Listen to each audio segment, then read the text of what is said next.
السلام علیکم ناظرین، پروگرام قلمکار کے ساتھ آپ کی میزبان نساء احمد حاضر خدمت ہے۔ ناظرین، انسان کو پابندی اور جبر کبھی بھی پسند نہیں رہا، اسے ہمیشہ آزادی اور آزاد خیالی سے بہت زیادہ محبت رہی ہے، اور ایک اچھے لکھنے والے کے پاس یہ پلس پوائنٹ ہوتا ہے کہ وہ اپنے جذبات کی عکاسی اپنے قلم کے ذریعے کر دیتا ہے۔ تو آج قلم سے تعلق رکھنے والے کچھ ادبی شخصیات کو ہم نے اپنے آج کے پروگرام میں مدعو کیا ہے، ہم ان سے بات کریں گے۔ تو سب سے پہلے تعارف کروانا چاہوں گی، ہمارے ساتھ موجود ہیں جناب رحمان نشاط صاحب۔ آپ افسانہ نگار ہیں، ایم اے LLB ہیں، 1982 میں بہترین افسانہ نگار کے طور پر ایوارڈ یافتہ ہیں۔ اس کے علاوہ افسانوں کے آپ کے 4 مجموعے منظر عام پر آ چکے ہیں، 5ویں کتاب پر آپ کا کام جاری ہے، اس میں جو قابل ذکر ہیں بے چھت آسمان، پانی پر لکیر۔ تو ہم اپنے معزز مہمان جناب رحمان نشاط صاحب کو خوش آمدید کہتے ہیں۔ السلام علیکم سر۔ وعلیکم السلام۔ کیسے مزاج ہیں آپ کے؟ الحمدللہ، شکر اللہ کا۔ ہم بالکل گفتگو کا سلسلہ شروع کریں گے۔ اس سے پہلے کہ میں آپ کی جانب بڑھوں، ہمارے ساتھ دوسری مہمان بھی آج ہمارے ساتھ اسٹوڈیو میں موجود ہے، ادب سے ان کا تعلق ہے، جناب مدربہ شیخ صاحبہ۔ آپ افسانہ نگار ہیں، کالم نگار بھی ہیں، اس کے علاوہ نثری نظم بھی آپ کہتی ہیں، ایم اے ایجوکیشن ہے، بلاگر اور وی لاگر ہیں، اس کے اوپر ہم بات کریں گے۔ اس کے علاوہ مختلف رسائل اور جرائد میں بھی آپ کے آرٹیکلز اور افسانے شائع ہوتے رہتے ہیں۔ کراچی کے ادبی حلقوں سے آپ کی بے حد قربت کی وابستگی ہے۔ تو ہم اپنی معزز مہمان جناب مدربہ شیخ صاحبہ کو بھی خوش آمدید کہتے ہیں۔ السلام علیکم۔ وعلیکم السلام۔ کیسی ہیں آپ؟ الحمدللہ خیریت سے ہیں؟ جی بالکل۔ بہت بہت شکریہ ہمارے اسٹوڈیو میں آنے کے لیے، آج کے پروگرام کے لیے۔ آپ کا بھی بہت بہت شکریہ۔ گفتگو کا ہم آغاز کریں گے۔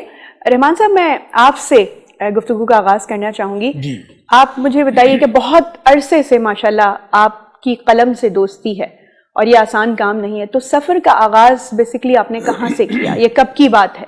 یہ جناب بات ہے 1968 کی۔ 1968 میں میں 7ویں 8ویں کلاس میں پڑھتا تھا، تو وہاں سے میں نے چھوٹی چھوٹی سی کہانی لکھنے کا آغاز کیا۔ میں کہانیاں لکھتا تھا، اور اس کے بعد پھر 1969 میں نے پہلا شعر کہا تھا کہ جب میں میٹرک میں تھا، تو بس پھر سلسلہ شروع ہو گیا، شاعری کی طرف چلا گیا، شاعری کرتا رہا، لیکن بہت جلد میں نے محسوس کیا کہ میں زیادہ بہتر نثر کی طرف اگر میں جاؤں تو شاید بہتر لکھ سکتا ہوں۔ تو یوں نہیں تھا کہ میں شاعری کمزور تھی، شاعری بھی الحمدللہ ٹھیک تھی، مشاعرے بہت پڑھے، بہت مشاعرے اٹینڈ کیے۔ پھر میں نے 1972 میں میرا پہلا افسانہ شائع ہوا تھا، ماہنامہ سوداگر، دہلی سوداگران کا ایک رسالہ تھا، ان کا سالنامہ شائع ہو رہا تھا، تو اسے میرا ایک افسانہ شائع ہوا صبح سے پہلے۔ یہ میرا پہلا افسانہ تھا 1972 میں۔ پھر میرے افسانوں کا سلسلہ چلتا رہا، لیکن ساتھ ساتھ میں نے بہت ساری کہانیاں لکھی، اساطیری کہانیاں بھی لکھی، کالم بھی لکھے اخبارات کے لیے، صحافت سے بھی منسلک رہا، صحافی بھی رہا بہت عرصے تک۔ لیکن جو یعنی سمجھیے کہ سیٹسفیکشن اور جو تسلی و تشفی اور قلبی جو تھا تمانیت جو مجھے ملتی تھی، وہ افسانے میں۔ تو میں نے یوں اپنے آپ کو بطور افسانہ نگار پہچانوانا اور جانا زیادہ بہتر سمجھا۔ اس کے بعد پھر میرا پہلا مجموعہ آیا تھا افسانوں کا 1988 میں، آئینے میں سورج۔ آئینے میں سورج، یہ میرا پہلا مجموعہ تھا۔ پھر اس کے بعد میرا دوسرا مجموعہ آیا تھا بے چھت آسمان، اور تیسرا میرا مجموعہ تھا پانی پر لکیر، اور چوتھا بھی آیا ہے سن 2018 میں، پانیوں میں گھلتی زمین۔ اچھا، میں اس گفتگو کو آگے جاری رکھوں گی، مطربہ صاحبہ کی جانب جاتی ہوں کہ آپ کے مجھے جو مجموعے ہیں اس میں اسپیشلی پانی کا لفظ جگہ جگہ نظر آ رہا ہے، اس کے پیچھے کیا کوئی خاص وجہ نہیں تھی، میں چاہتا تھا کہ میرے جو مجموعوں کے نام ہیں وہ ذرا سے سمبولک ہوں، ذرا سے علامتی ہوں۔ ہاں، مطلب بہت زیادہ یعنی وہ کھلے ہوئے یا بالکل عام جیسے نہ ہو۔ اب جیسے میرا 5واں مجموعہ آ رہا ہے، اس کا ابھی 2 نام میرے ذہن میں ہیں، ابھی میں فیصلہ نہیں کر پایا، مٹھی بھر زندگی یا زندگی ہاتھ سے پھسلتی رہی۔ یہ 2 نام، یہ بھی علامتی نام، یہ بھی دونوں علامتی نام۔ مدربہ صاحبہ، آپ سے میں سوال یہ کرنا چاہوں گی، جیسے کہ میں نے رحمان صاحب سے پوچھا کہ افسانہ نگاری کا آپ نے آغاز کہاں سے کیا اور کس طرح آپ کا رجحان اس جانب بڑھا؟ پڑھنے سے رجحان بڑھا۔ گھر میں موجود تھے، پڑھتے تھے سب لوگ، پھوپھیاں میری پڑھتی تھیں، ماشاءاللہ 6 عدد پھوپھیاں ہیں میری، سب پڑھ رہی ہوتی تھی اور ادب سے سب وابستہ تھے۔ جیسے لکھنے کا بھی شوق تھا، کوئی اردو ادب میں ماسٹرز کر رہی تھی، کوئی انگلش ادب میں کر رہی تھی، اور تو ایک ماحول بنا ہوا تھا کہ پڑھنا ہے. تو شروع سے انہوں نے حال تعلیم و تربیت, آنکھ میں چولی, نور رسالہ آیا کرتا تھا, پکار رسالہ آیا کرتا تھا, پھر خواتین ڈائجسٹ, شیور ڈائجسٹ, سب. تو اس طرح پھر اس میں افسانے پڑھ پڑھ کے چھوٹی چھوٹی پہلے کہانیاں لکھنا شروع کی, کافی عرصے پاکیزہ میں بھی آتے رہے, اور پھر اخبارات میں مراسلے لکھنا شروع کیے سماجی مسائل پہ. جو ہم پہلی دفعہ لکھا تھا کالج میں, ایک مسئلہ تھا اس کا, بسز کا مسئلہ تھا, ہم اسٹوڈنٹس کو اس پہ مراسلہ لکھا. لیڈر بن کے آگے آئیں اور آپ نے لکھا؟ نہیں, میں لیڈر نہیں بنی تھی, مجھے میری ٹیچر نے کہا کہ آپ لکھیے, آپ کو اتنی پرابلم ہوتی ہے اسٹوڈنٹس کو تو آپ لوگ لکھتے کیوں نہیں ہیں, اور باب اختیار تک اپنی آواز لکھ کر پہنچائیے. تو پھر وہ جنگ اخبار میں میرا مراسلہ چھپا تھا. پھر یونیورسٹی میں جا کے بھی ٹیچرز نے اپریشیٹ کیا, اساتذہ کرام بہت اچھے تھے سب, تو انہوں نے کہا آپ لکھیے. تب بھی شٹل کا مسئلہ, پوائنٹس کا مسئلہ, تو اس پہ ہی لکھتی رہی میں.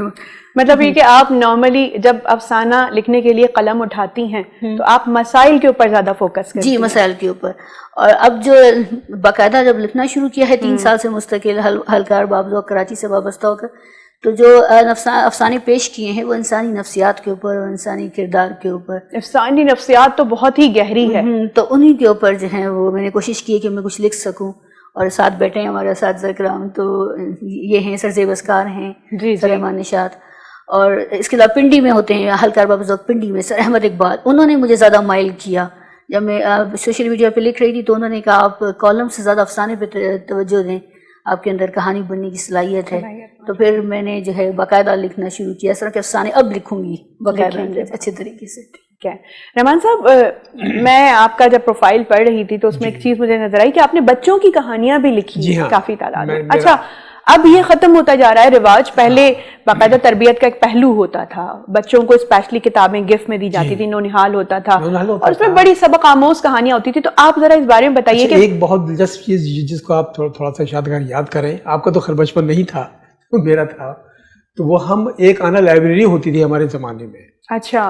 تو اس میں ہوتا یہ تھا کہ ہم بالخصوص میں تو یہ کرتا تھا کہ جو ہماری جو موسم سرما کی چھٹیاں ہوتی تھیں تو اس میں ہم نے سارے گھر کی کتابیں کاپیاں جمع کی, بچوں کے رسالے, اور ہم نے ایک لائبریری چھوٹی سی بنا لی بچوں کے لیے.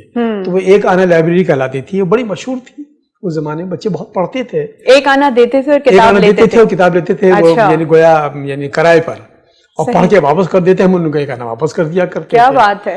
تو یہ اس سے بچوں میں پڑھنے کا رجحان بہت بڑھتا تھا, اور بچے پڑھتے بھی تھے. ہم بہت پڑھتے تھے, اور میں نے کہانیاں لکھی بچوں کی, اس سے مجھے اندازہ ہوا کہ بچوں میں پڑھنے کا شوق بھی ہے. لیکن اب بدقسمتی کہیے یا کچھ اور, کہ بچے تو بچے, بڑوں میں پڑھنے کا رجحان نہیں ہے, بالکل مطالعے کا شوق نہیں ہے, پڑھتے نہیں ہیں, اور تربیت کہاں سے ہو, ظاہر پڑھنے سے تربیت ہوتی ہے نا سر. تو لائبریری میں جانے کا شوق نہیں, حالانکہ لائبریری ہمارے شہر میں بہت اچھی لائبریری میں ہے, موجود ہے. اور اب سے میں عرض کروں کہ جب میں انٹر میں تھا تو میرے محلے میں ایک بلدیہ کی لائبریری تھی, تو میرا بیشتر وقت وہیں گزرتا تھا.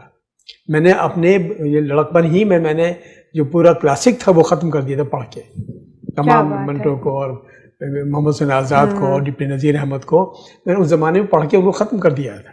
بچوں کی کہانیاں آپ جو لکھتے تھے اس کے پیچھے کیا سوچ کار فرما ہوتی تھی آپ؟ بس یہی تھا کہ بچوں کی تھوڑی سی تربیت بھی ہو, اور ان میں پڑھنے کا رجحان پیدا ہو, اور ان کو ذرا اپنی تہذیب اور ادب سے واقفیت ہو کہ ہماری تہذیب کیا ہے, ہماری ثقافت کیا ہے, اس سے ان کی واقفیت ہو. صحیح ہے. چھوٹی چھوٹی کہانیاں ہم لکھتے تھے اور وہ بڑی کامیاب ہوتی تھیں, اور میں اخبارات میں باقاعدہ چھپتا بھی تھا, اس سے مجھے حوصلہ بھی ملتا تھا. صحیح ہے. باقی ایک دلچسپ واقعہ بتاؤں کہ میں نے میرے اسکول میں ہمارے استاد تھے سرور اکبر آبادی صاحب, تو انہوں نے مضمون دیا لکھنے کے لیے میرے اسکول کی لائبریری. صحیح. تو میں نے وہ مضمون لکھ ڈالا. اب ظاہر میں لکھنے کا تو عادی تھا, تو انہوں نے اس پہ ریمارکس لکھا کہ مضمون بہت اچھا ہے, لیکن کسی اور کا مضمون اپنے نام سے چھپوانا بددیانتی ہے. اب میں تھوڑا سا مجھے حیرت بھی ہوئی. اچھا, مجھے تکلیف نہیں پہنچی اس بات سے, مجھے اندازہ تھا کہ سر کو اندازہ نہیں ہے کہ میں لکھتا ہوں. صحیح ہے. کہ میرے کلاس فیلوز نے کہا کہ سر یہ باقاعدہ لکھتے ہیں, تو لہٰذا اگر اس عمر میں یہ مضمون لکھ رہے ہیں تو یہ ان کا اپنا ہے. یعنی آپ کی لکھائی کی پختگی سے ان کو یقین نہیں آیا کہ اس عمر میں بھی آپ اس طرح کے الفاظ استعمال کر سکتے ہیں. کیا بات ہے. مدبر صاحب, آپ نے کبھی بچوں کے لیے کچھ لکھا ہے, کہانیاں یا کوئی سبق آموز کوئی ایسا؟ تراجم کیے ہیں میں نے انگلش سے, بچوں کے لیے انگلش ادب سے, تو بچوں کی کہانیوں کے تراجم کیے ہیں کچھ, لیکن زیادہ نہیں کر سکی میں, زیادہ نہیں کر سکی. لیکن میں چاہ رہی ہوں میں کچھ کروں, انشاءاللہ ہم اپنے چینل کے لیے کریں گے انشاءاللہ. آپ وی لاگر بھی ہیں, ذرا اس بارے میں ہمیں کچھ بتائیے. ٹیکنالوجی کا دور ہے, سوشل میڈیا ہے, مطلب ایک زمانہ تھا کہ حلقہ ایک جمع ہوتا تھا باقاعدہ, آرٹس کاؤنسل اس کا گہوارہ ہے, سب لوگ جمع ہوتے تھے, ایک نام تھے شعراء کے, مصنفین کے, اور لوگ انتظار کیا کرتے تھے باقاعدہ طور پہ ان محافل میں شامل ہونے کے لیے. ابھی سوشل میڈیا کا زمانہ ہے, جس نے جو پوسٹ کرنا ہے وہ وہاں جا کے پوسٹ کر دیتا ہے. تو آپ ذرا اس بارے میں بتائیے, آپ وی لاگر ہیں تو کیا کرتی ہیں آپ اس میں؟ وی لاگر بننے کا خیال ہی یوں آیا کہ ادب کو پروموٹ کیا جائے, کتاب کو پروموٹ کیا جائے. تو پہلے ادبی وی لاگ بنانے میں شروع کیے, میں نے ہی شروع کیے سب سے پہلے سوشل میڈیا پر. اس سے پہلے انڈیا میں بن رہے تھے تو مگر یہاں لوگ دیکھتے نہیں تھے. ہمارے یہاں انڈین گانے زیادہ دیکھے جاتے ہیں, کتابیں نہیں دیکھی جاتی. پبلک جو ہے وہ گانے دیکھتی ہے, وہ نہیں دیکھ رہے تھے وہاں کتنا اردو پہ کام ہو رہا ہے. ریختہ کتنی بڑی ویب سائٹ ہے.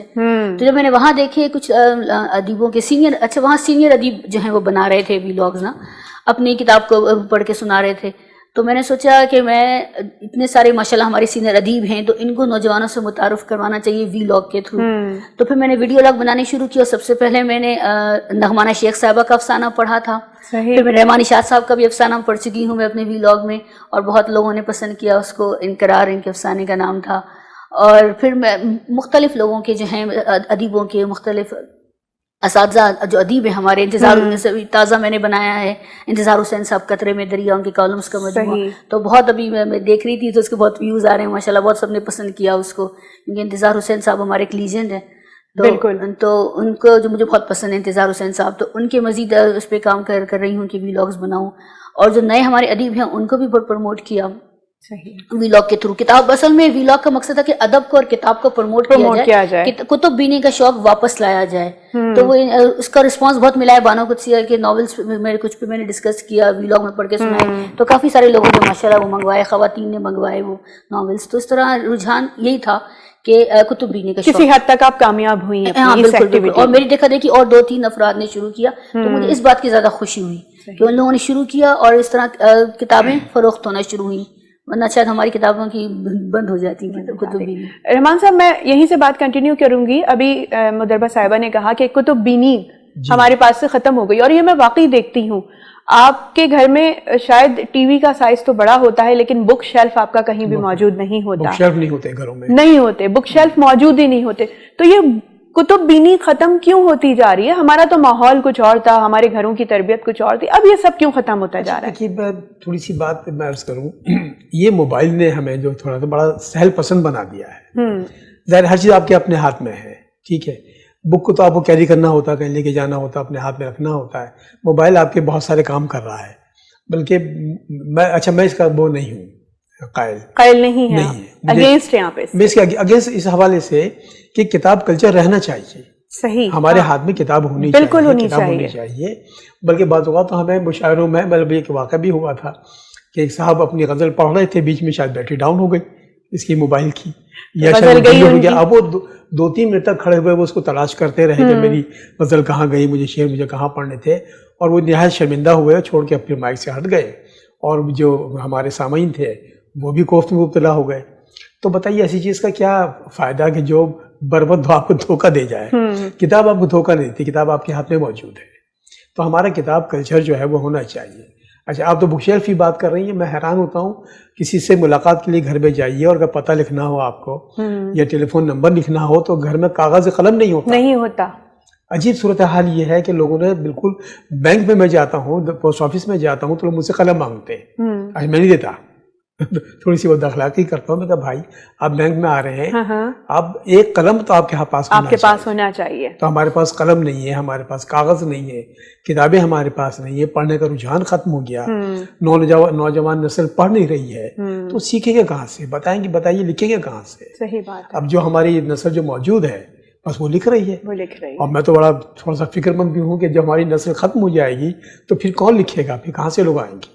میرے خیال ہے موجودہ نسل کا میں آخری میرا وہ ہے, میں 71 برس کا ہوں اس وقت ماشاءاللہ. تو اب اس کے بعد مجھے نظر نہیں آتا کہ میرے بعد کوئی ایسی نسل آ رہی ہے جو وہ قابل ذکر ہو یا لکھنے اب جانتی ہو.